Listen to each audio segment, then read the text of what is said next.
Kuala Selangor Jairam Taman ஈகா நமாஸில் 2 சிறுமிகளை கடத்திய 2 குற்றங்களை ஒப்புக்கொண்ட பீசாங்கோரிங் விற்பனையாளர் ஒருவருக்கு 2 ஆண்டு சிறை மற்றும் 2000 ரிங்கிட் அபராதம் விதிக்கப்பட்டது.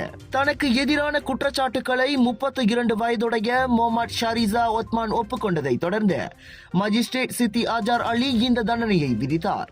6 மற்றும் 8 வயதுடைய 2 சகோதரிகளை அவர்களின் சட்டப்பூர்வ பராமரிப்பாளரிடம் இருந்து கடத்தியதாக அவர் மீது தண்டனை சட்டத்தின் 363வது விதியின் கீழ் அந்த 2 குற்றச்சாட்டுகள் கொண்டு வரப்பட்டன.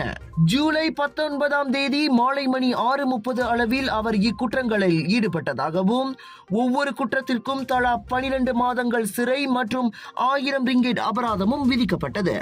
இந்த தண்டனையை ஏக காலத்தில் அனுபவிக்கும்படியும் அபராத தொகையை செலுத்தாவிட்டால் மேலும் 1 மாதம் சிறை தண்டனையை அனுபவிக்கும்படியும் மொஹமட் ஷாரிசா ஒத்மானுக்கு மஜிஸ்ட்ரேட் உத்தரவிட்டார்.